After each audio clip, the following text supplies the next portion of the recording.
What if you discovered that something you've been taught since childhood was completely wrong?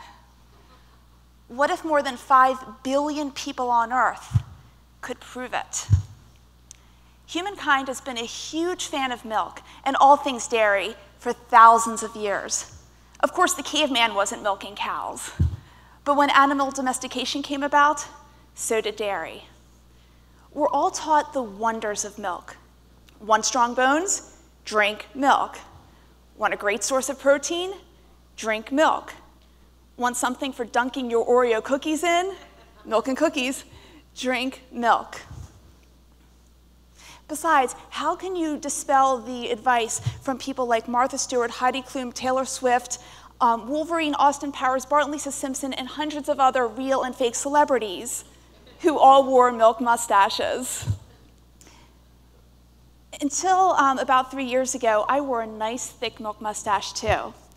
As an on-again, off-again vegetarian since the age of 14, I relied heavily on dairy for my protein and, of course, calcium. But for me, dairy was more than just nutrition. It was a full sensory experience. The creamy mouthfeel of whole milk on a bowl of crunchy Raisin Bran, the stretch of greasy mozzarella on New York-style pizza, and the occasional decadence of a full pint of chocolate Haagen-Dazs after a long day at work. Occasional.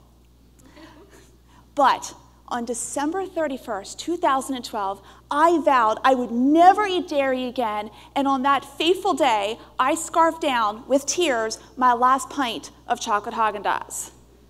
Why would I torture myself? Well, a few months before that, a couple vegans came into my life. Let's call them Jennifer and Anna, because those are their names. Now, vegans, just so we're sure, don't eat anything that comes from animals. No meat, no dairy, no eggs, nothing. Naturally, I thought Jennifer and Anna were cuckoo for Cocoa Puffs. But I grilled them with questions. And you know what? They convinced me. I had to become vegan.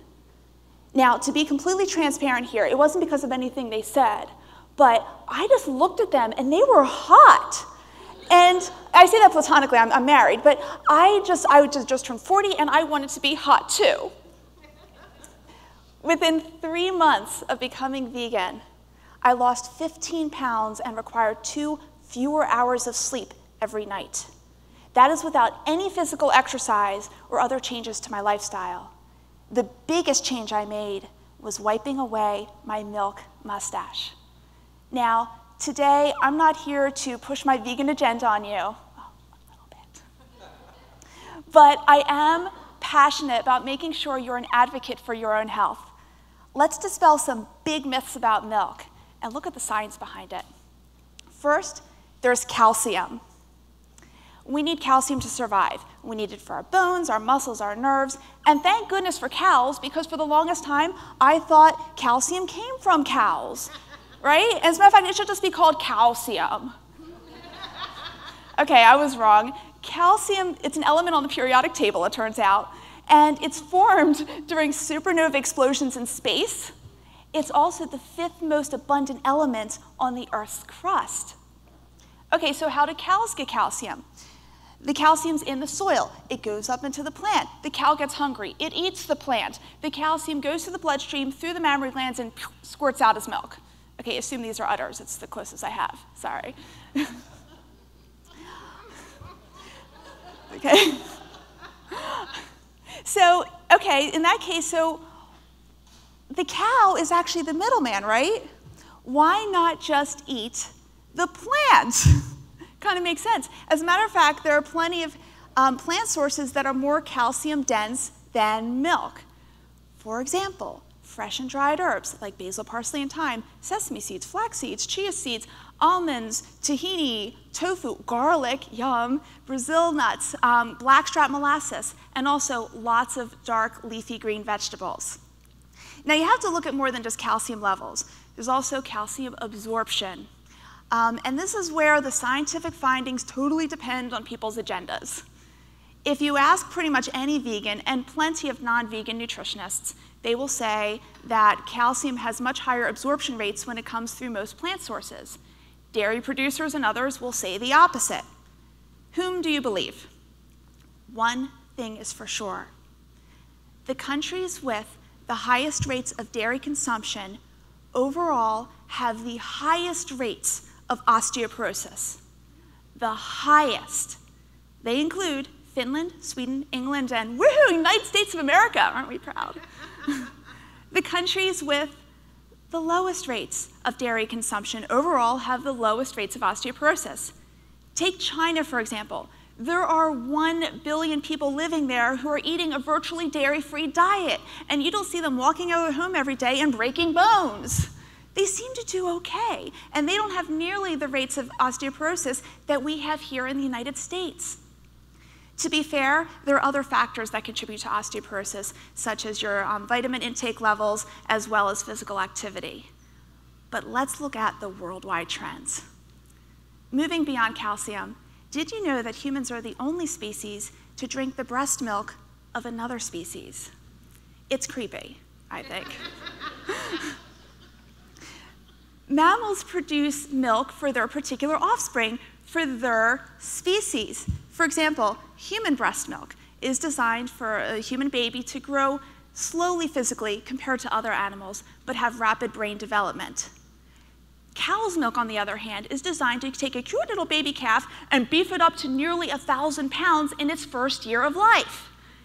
It's no wonder when I stopped drinking milk, I dropped 2 dress sizes. Now, another distinction that humans have, we're the only species to drink milk after the weaning age. Milk is meant for babies. Most humans after the age of 5 lose the ability to digest lactose, which is the sugar found in all animal milks. When I say most humans, I mean 3/4 of the world's population, or 5 billion people, primarily in Asia, Africa, and South America. Now, in case you're wondering, well, I happen to be in that 1/4 of the world's population, how did that happen? Archaeologists chalk it up to a genetic mutation that occurred thousands of years ago in dairying communities. So if you can drink milk without a problem, you can proudly call yourself a genetic mutant. Yes. Now add in other things like antibiotic residues, recombinant bovine growth hormone, toxic residues, and that whole milk and cookie disease we heard about earlier today, and you have to wonder, why is it that the USDA recommends 3 servings of dairy for adult men and women as part of a nutritious, healthy diet? You have to remember that the USDA stands for United States Department of Agriculture, and it has more than one mission. One is certainly to provide nutritional guidelines, but another one is to support agribusiness, and they're completely public about this. As a matter of fact, the USDA has an agricultural marketing service, and they have a dairy program as part of that. The whole point of the dairy program, and it's on their website, it's to basically help U.S. dairy producers efficiently market their products and make sure that U.S. consumers have access to a sufficient supply of these products at all times. That's practically verbatim. So obviously, you can't be an advocate for consumers and the people trying to sell to consumers at the same time. Now, today, we're not going to be able to dismantle the USDA or transform an entire nation's mindset about milk. But we can make a difference 1 glass at a time. So the next time you're about to pour a nice tall glass of milk for yourself or for your children, ask yourself, does milk really do the body good? I challenge you to pour that milk down the drain, get in your car, go to the supermarket, and get some almond milk or soy milk. They make for nice milk mustaches too. Thank you.